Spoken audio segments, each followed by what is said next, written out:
Ary hoy ny soratra masina manao hoe ary toy izany ihany koa ianareo raha fatrapaniry ny zava-panahy dia izay hampandroso ny fiangonana notadiavo indrindra.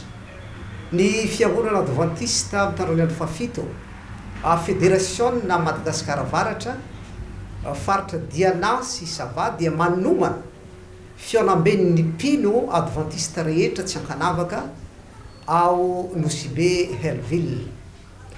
Izany programa lehibe izany moa dia hanomboka ny alarobia fa 7 ny volana Jolay ka hatramin'ny sabata fa 7 ny volana Jolay taona 2024.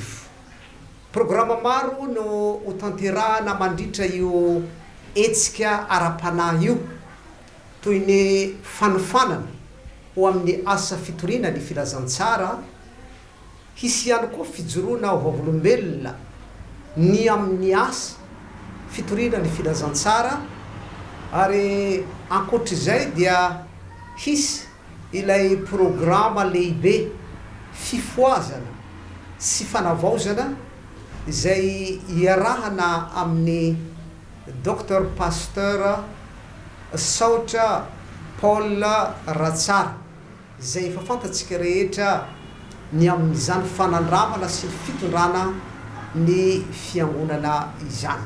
Isy ihany koa moa ireo mpanofana avy any amin'ny Foibetsika any Antananarivo.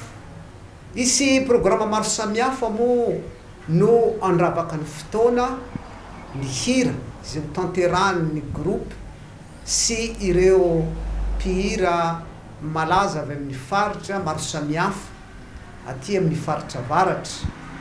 Ankoatr'izay dia tsara no mampafantatra antsika fa lasy no hatao mandritra io fotoana io, koa dia iangaviana mba samy hitondra ny fitaovana ilaina ao amin'izany lasy zany isika tsirairay avy, tahaka ny fitaovana izay andrahoan-tsakafo, ny fitaovana atoriana sy izay rehetra mahakasika izany rehetrarehetra izany. Raha misy fanazavana fanampy ny tiantsika ho azo dia angatahana isika zany mba hanatona ireo pasteur amin'ny district tsirairay avy misy atsika any fa izy ireo no anome fanampim-panazavana ho antsika ny amin'izany programa ara-panahy lehibe izany.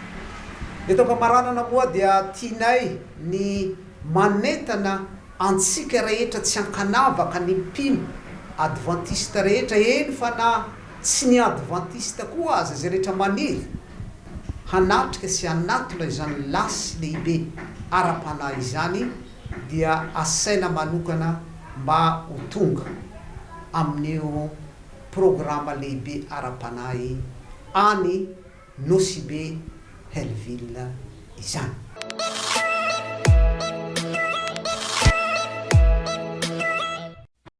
Ny lohahevitra ho banjinina mandritra io programa ara-panahy lehibe io dia arak'izay hita ao amin'ny asan'ny apôstôly 2 ka ny 4 tapany voalohany, izay manao hoe ary samy feno ny fanahy masina izy rehetra.